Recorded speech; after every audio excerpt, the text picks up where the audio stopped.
For almost a decade, I've been trying to figure out if I experience this thing that everyone is talking about: ASMR, or Autonomous Sensory Meridian Response. It's described as brain tingles, accompanied by a deeply relaxing feeling. Some people get it watching YouTube videos of people tapping acrylic nails on a keyboard.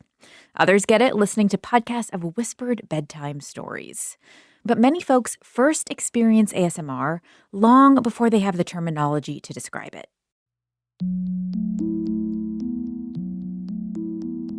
My first experience of ASMR was when I was just a child.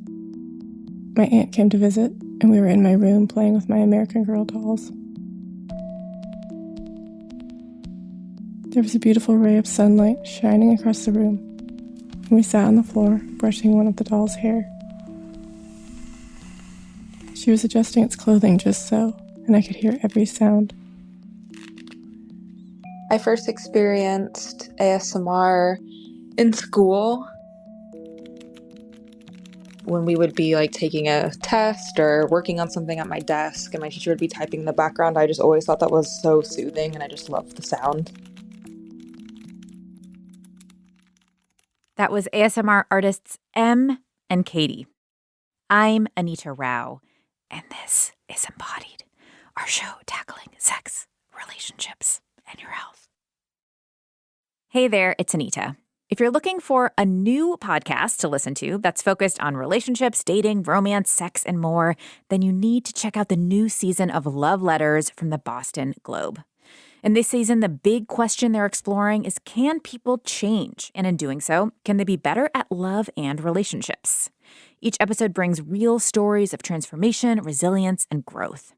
You're going to hear from people navigating big life changes, mending broken bonds, and learning what it truly takes to evolve.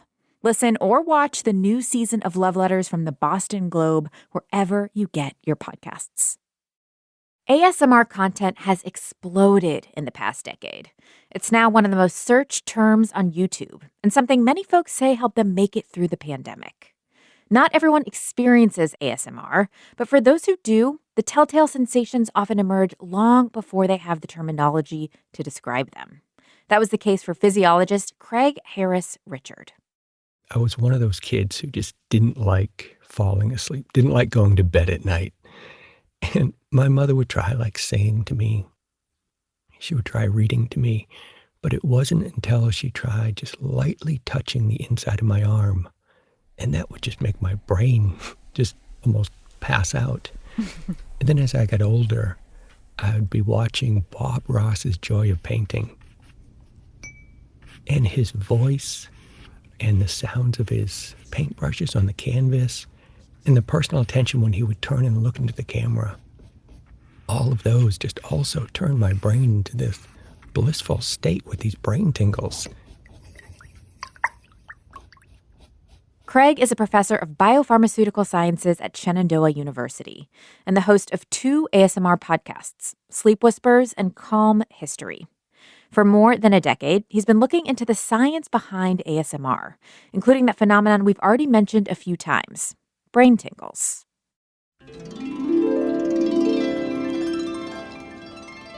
Yeah, it's like sparkles.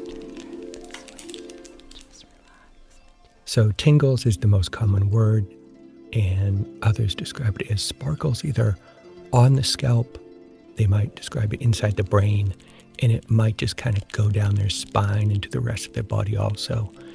So if you know what chills are, it's somewhat like that, except for chills tend to be much more on the surface where you feel your hairs kind of raise up a bit.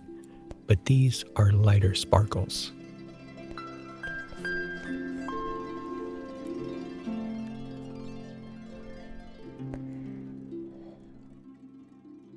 So there are so many different kinds of ASMR triggers. You mentioned a few that have been part of your own experience. It's a combination of auditory triggers, visual, and tactile. What are some of the most common ones that show up for folks, and what are the things that unite all of these different triggers? Yeah, whispering is probably the top trigger.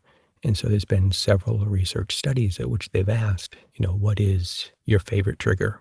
And whispering has come up as the most, which makes sense because it also conveys the most personal aspect of someone else.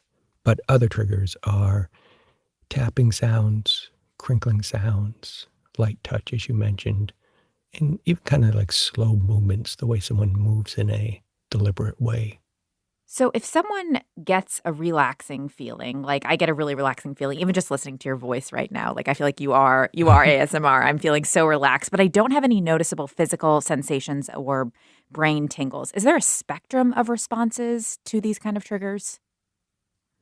Yeah, definitely. Some people do experience ASMR and some people don't. And even those that do experience it, you use the perfect word. There's a spectrum of responses. So some can feel deeply relaxed without brain tingles, and then some can have such strong brain tingles that they get overwhelmed. And I've seen it happen where someone experiences their tingles for the first time and their eyes just go buggy. They're like, what is happening to my brain? For some people that have never experienced the tingles, it could be because they just haven't found the right trigger. But there may also be some individuals who are just unable to experience tingles. And it could be a genetic reason, or it could be something environmental or cultural, something from their youth. Maybe they didn't have the kind grandmother with the certain type of voice that when they got older, it was more likely to trigger it. Feeling relaxed yet? Survey data estimates that about 20% of people experience an ASMR response. And there's published research that gives us insight into why this happens.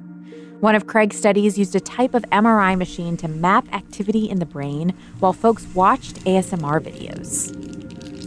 One of the areas that we saw light up was the medial prefrontal cortex. The important thing to us about that region is it's known to be rich in oxytocin receptors, which is also known as the love hormone. And this kind of fits with what we know about ASMR, because what normally releases oxytocin is moments of positive and personal attention, which is the core of ASMR. And then also oxytocin is known to stimulate relaxation and comfort, which is what people feel from ASMR. So our brain scan studies support the strong possibility that oxytocin is at the center of ASMR.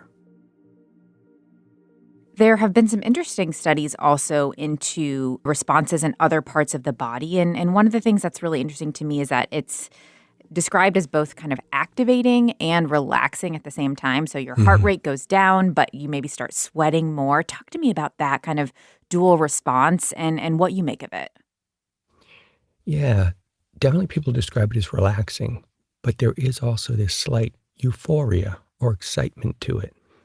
I think what's going on there is because you're having a positive, pleasurable moment with this deep relaxation, that there is a positive alertness associated with that.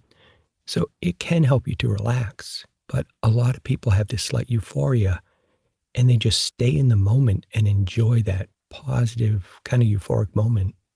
I'd love to elaborate on this euphoria piece because before the term ASMR was coined, a lot of folks were referring to it as a brain orgasm. And I want you to kind of unpack that and some of the associations that have been made between ASMR and sexual feelings and what we know about the relationship between ASMR and sexual pleasure.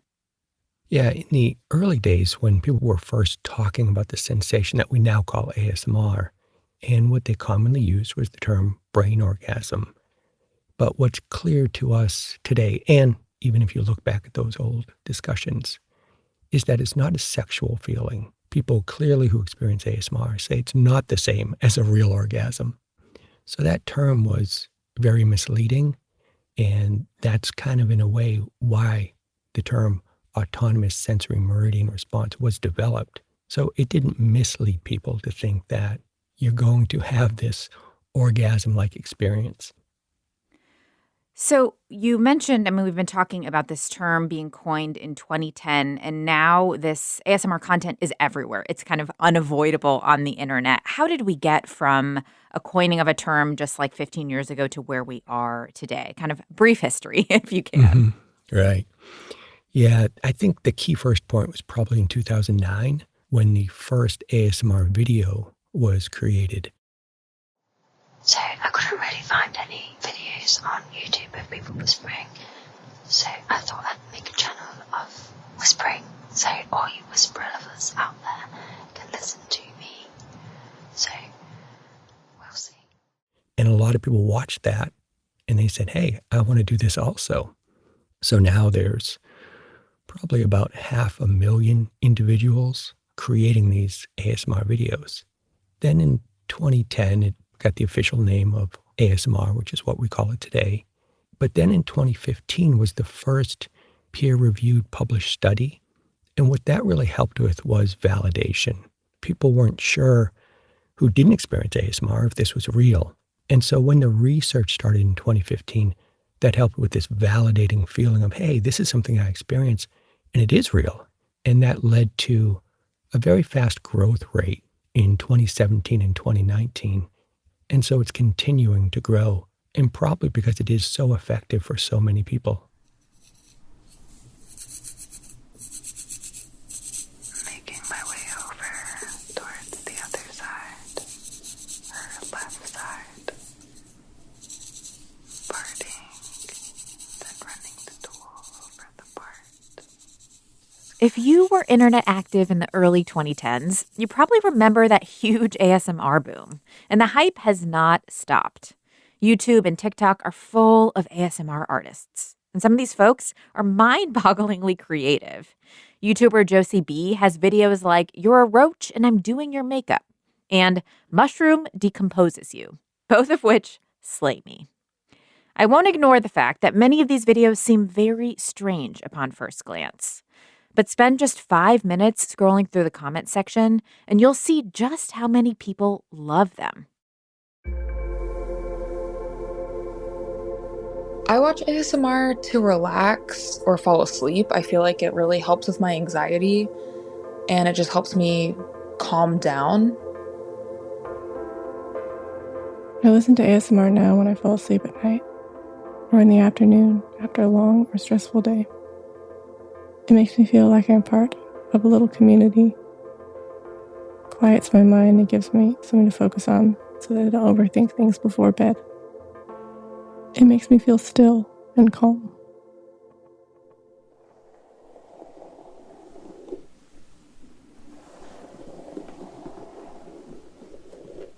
What I think is so cool about ASMR is that it makes you kind of focus on only one thing. And it can be like a small thing. It's like a simple thing that you can focus on, like the act of just brushing hair or tapping on an item that feels good. I think it's like the simplicity of that action, and that's the only thing that you have to focus on. It's kind of meditative, actually.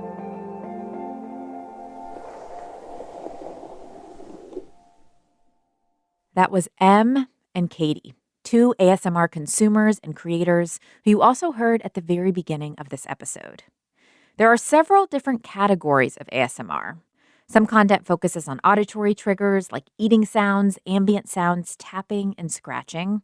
Others are more visual, like someone mixing paint or slicing through a soft object. And then there's personal attention role play, where an ASMR artist will get up close to the camera and make it seem like they're plucking your eyebrows or shaving your beard. A subcategory of roleplay revolves around medical interactions like physicals or scalp checks, and that's what creator Samita ASMR specializes in. I'm going to palpate some of your lymph nodes while we're here. Samita first learned about ASMR while working in a chiropractor's office, and soon she was deep in the content. She posted her first video in October 2019. It's 28 minutes long, and it's a first-person point of view where she role-plays giving the viewer an eye exam. So, taking a look at your intake here, I see that you have a family history of glaucoma. Is that right? I see. Your grandmother? I see. I was very curious to hear the story behind this particular video. At the time, I was studying naturopathic medicine and I was learning specifically eye exams. And so I thought, well, this might be a good opportunity to start making ASMR, and maybe my first ASMR video can be this, since I have to review this content for school anyway. Why don't I set up, and at the time I was just using my iPhone camera. I set it up on a tripod, and I bought a secondhand Blue Yeti, set that up, and I just did what I normally do when I'm conducting an eye exam, but towards the camera and the microphone. And then I posted it. So you posted online. Your parents came across the video. How did they react? What were their first thoughts? Oh, yeah. Yes. When they first watched the video, they were actually in China at the time. I was in Canada with my sisters. And they sent me a message and they asked, Samita, what is this video that you just posted? And they were worried. They thought it might have been something sexual. And I had to quickly reassure them that it was definitely not that. And I shared with them a few other videos that were similar on YouTube. And I explained to them this is more so for relaxation, for helping people sleep. And then I think they slowly started to understand what I was doing.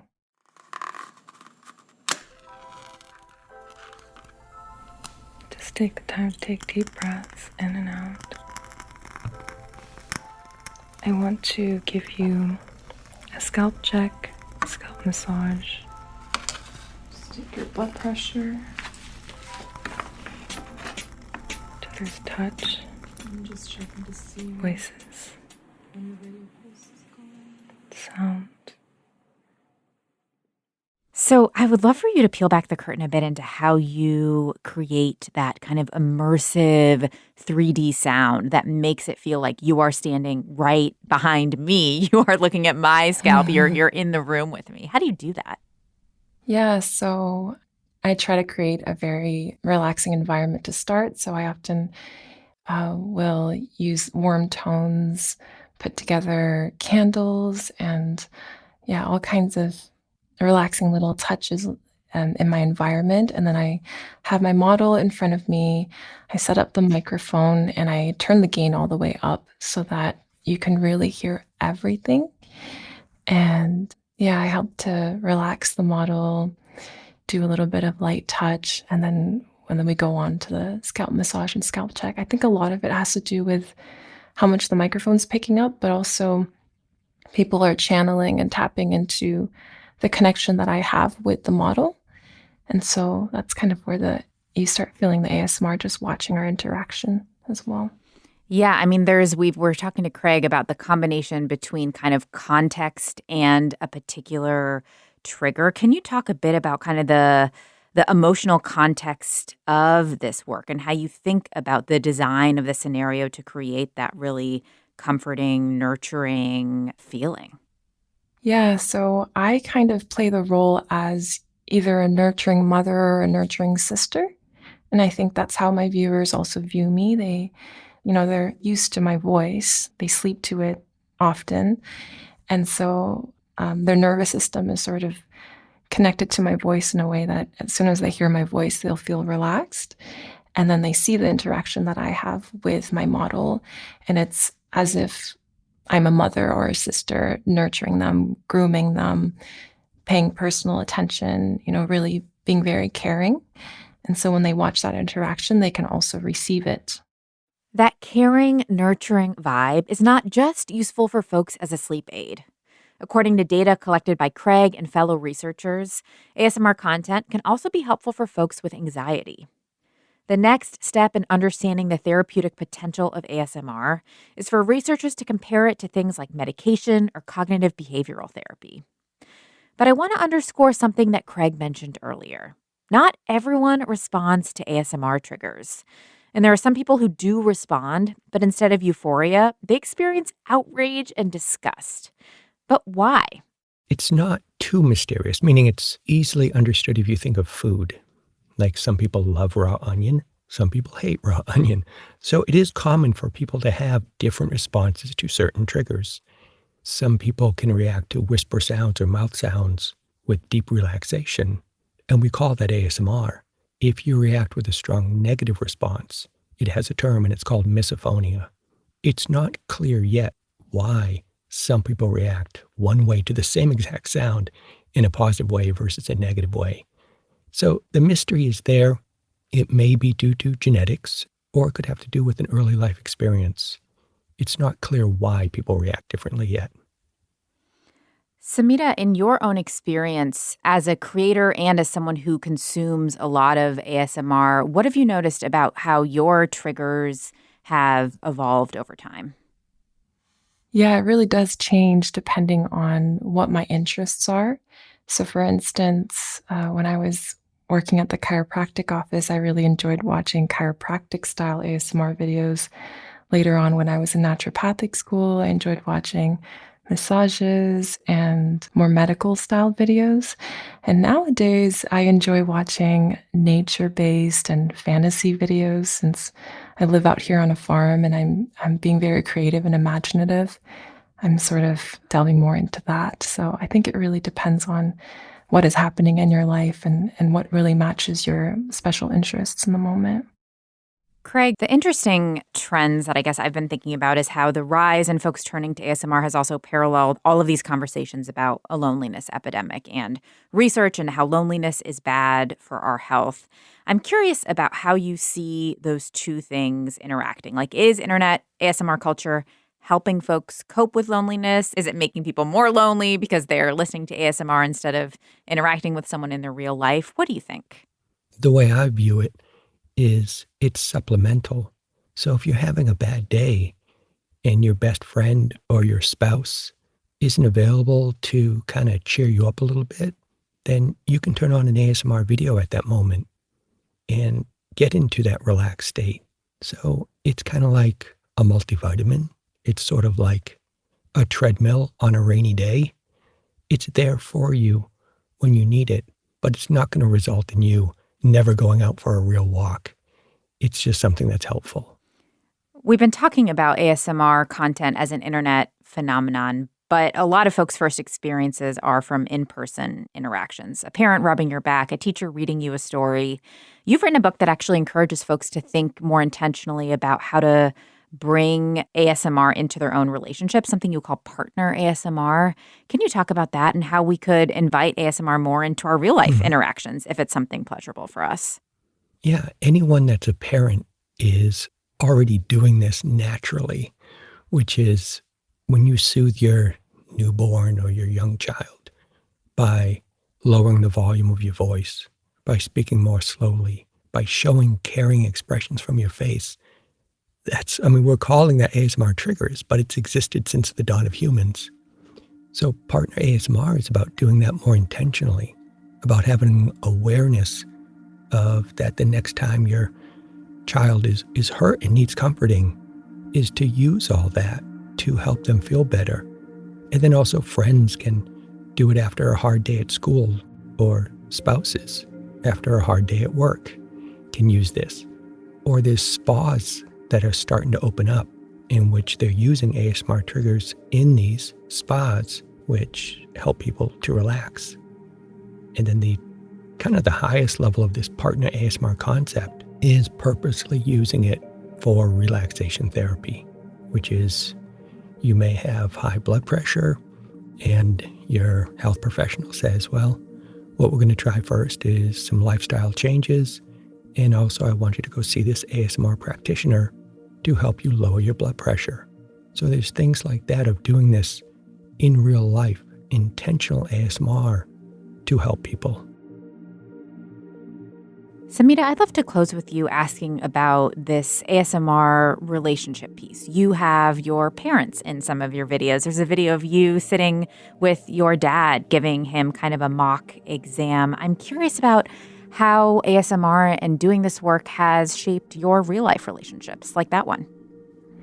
Yeah, whenever I have an opportunity to work with my family with the ASMR videos, mostly, my dad and my sisters, I find it really helps to bond us more because I feel really well supported when they participate in my videos and they also really enjoy it. My dad loves ear exams and ear cleanings and he'll actually request those, whereas my sisters enjoy scalp checks, massages, and back massages as well. And so, those are definitely ways that we bond. And even outside of filming, we also bond in that way with physical touch and personal attention, playing with each other's hair, that kind of thing.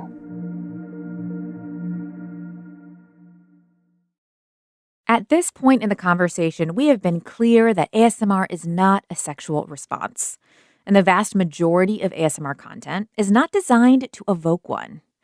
But like anything on the internet, you can certainly find a more sensual, sexualized version if you search for it. So happy you got home early tonight. We got to spend more time together. That was the world that Australian filmmaker Laura Noyes fell into in 2017 after a bad breakup. It was one of those breakups in your, mid to late 20s where you kind of feel like the world has ended.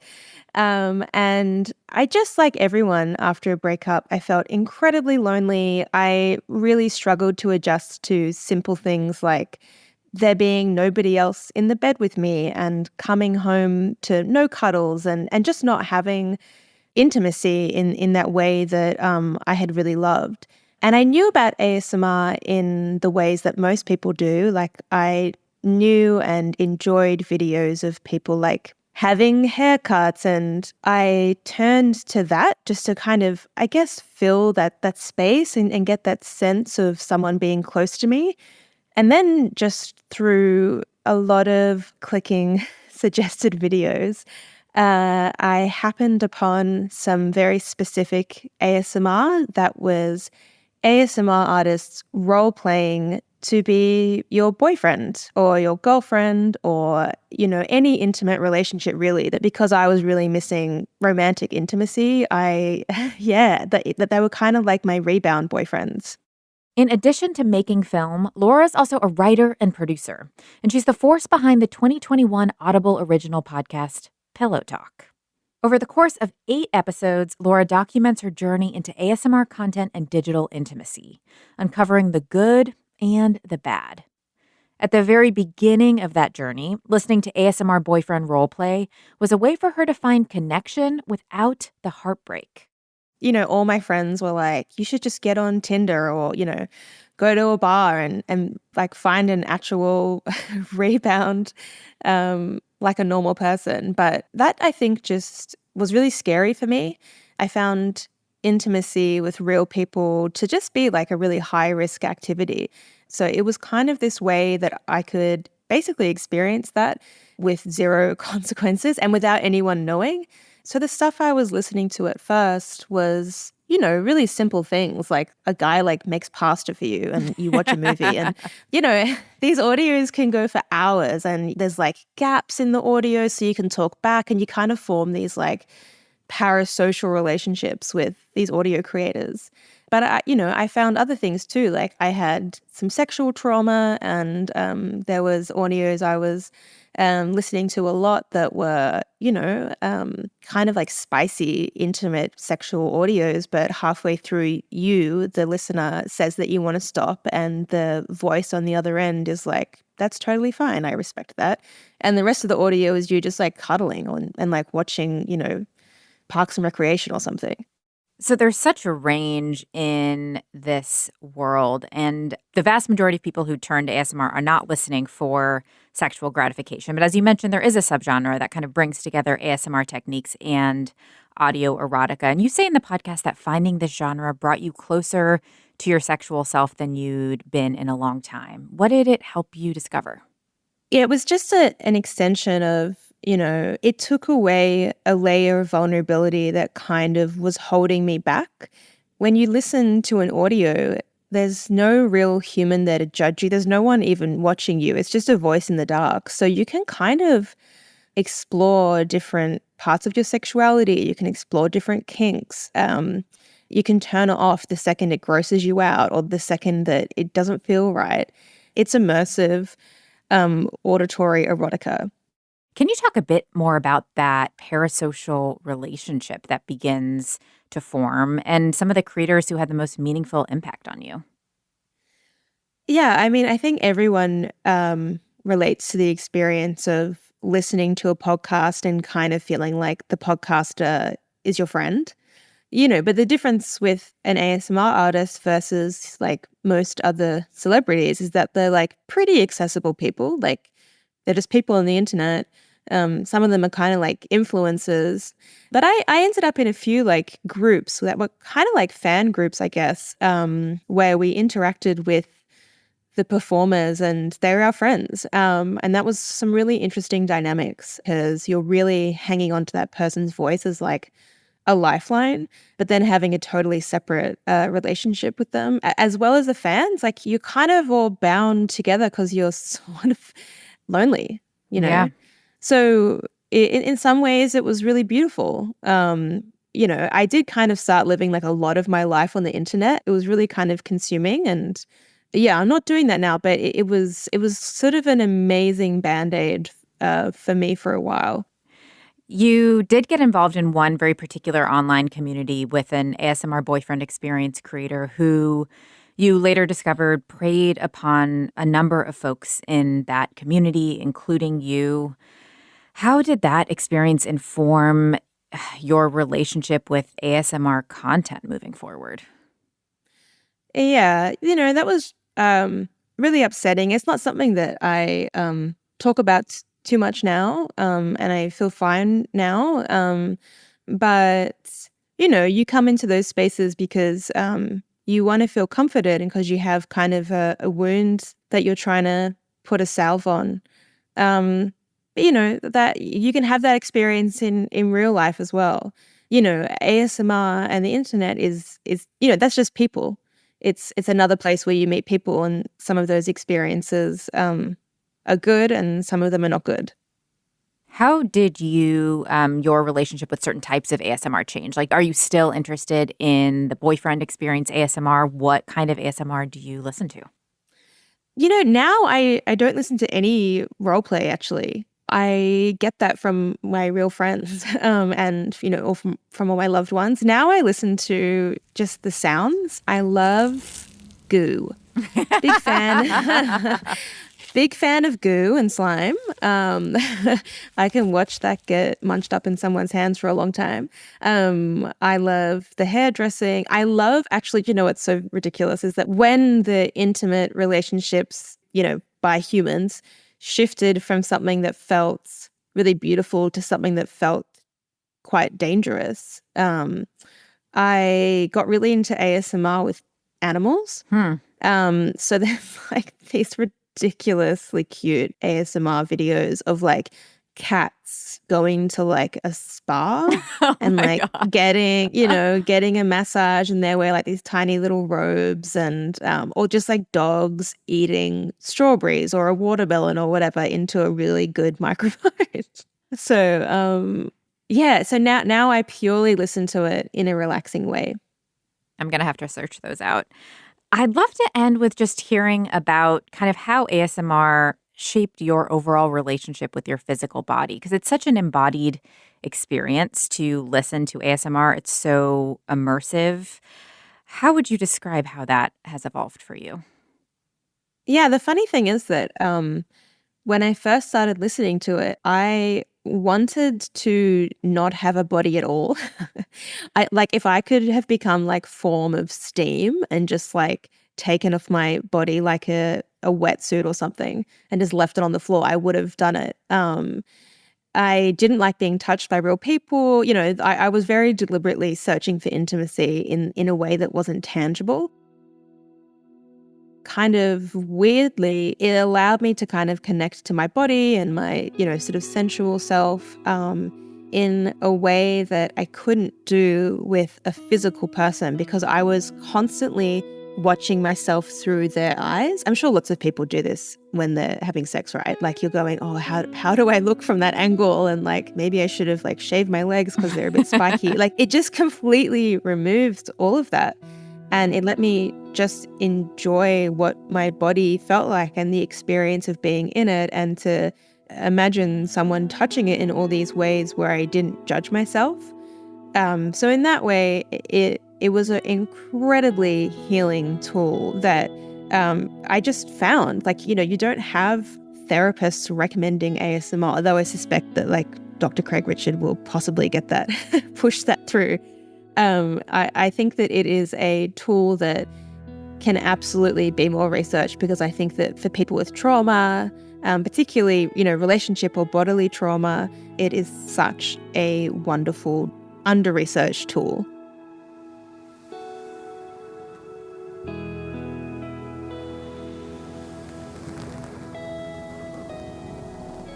Okay, thank you so much. Thank you.